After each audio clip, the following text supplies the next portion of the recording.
Hey everybody, Ryan here. Welcome to the channel. If you would, give us a like. Please give us a like. That's the most important thing for you to do is give us a like. Then you can choose to subscribe or hit the notification bell. We got two sides to a story here. Everybody has two sides to a story, and I'm going to show you both sides. And then you determine what you think the outcome's going to be.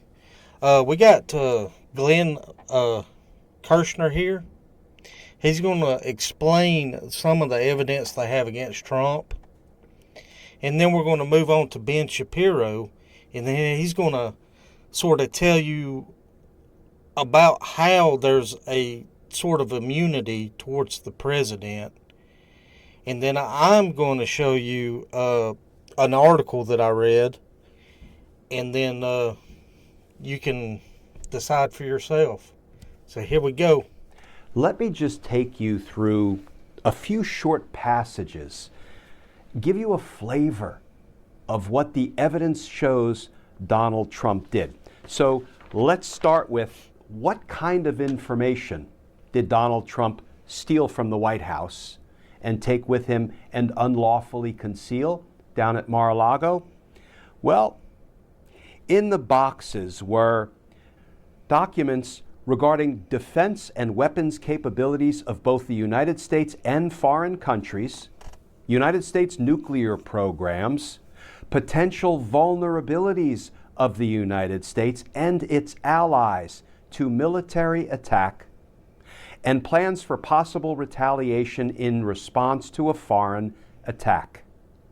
The unauthorized disclosure of these classified documents could put at risk the national security of the United States, foreign relations, the safety of the United States military, and human sources, and the continued viability of sensitive intelligent collection methods.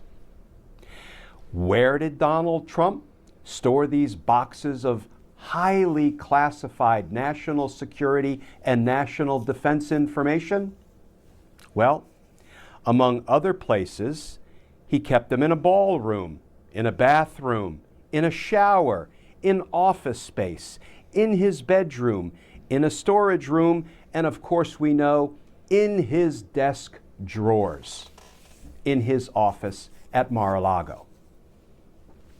And what did Donald Trump do with some of this highly sensitive national security information? Well, some of it he took up with him to his golf club in Bedminster, New Jersey, took it from Mar-a-Lago, and he showed it to a writer and a publisher and two members of his staff, none of whom possessed security clearances.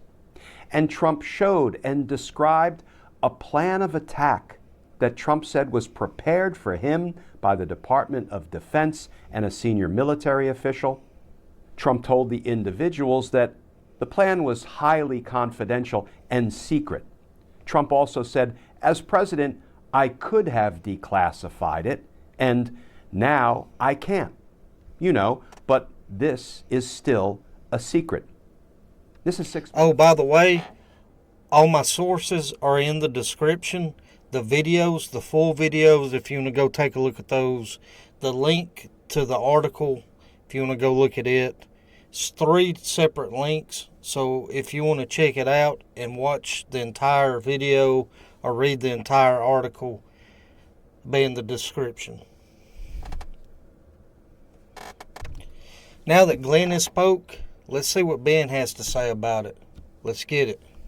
Joe Biden. Let me begin at the beginning. Yesterday, the Supreme Court released a decision about presidential immunity. Now, this decision, of course, is rooted in Donald Trump filing a lawsuit to stop the various Jack Smith lawsuits against him. His claim was that as president of the United States, no matter what he did while he was president of the United States, he has full immunity from criminal prosecution. That, of course, is not true. That is a step too far. The idea that the president of the United States is never, for any activity, able to be criminally prosecuted is really silly. If the president of the United States decided that in his home, in the White House, he was just going to murder a maid, for example, could he be criminally prosecuted? The answer, of course, is yes. However, there is the idea that the president is, in fact, criminally immune from from certain activities that a normal person would not be. So, for example, if I authorized somebody to go kill somebody abroad, I'd be criminally liable for that. If I'm president of the United States and as commander-in-chief, I authorize SEAL Team 6 to take out Osama bin Laden, I'm not going to be criminally liable for that. So there's plenty of stuff that the president of the United States has to be able to do in order to ensure the functioning of the executive authority of the United States. The president does have outsized powers under our Constitution. Those powers are not endless. Immunity is not eternal and endless. That is not the way that immunity works. And that's basically what the Supreme Court found. All right, now that Ben spoke, I'm going to go to the article site and show you the article that I read, and I'm going to highlight the part, and then you decide. Oh, and by the way, if you want to know what's going on in Biden land, you can click right here. There is piles and piles and piles of evidence against Hunter, Joe, all them. So just click here to be informed.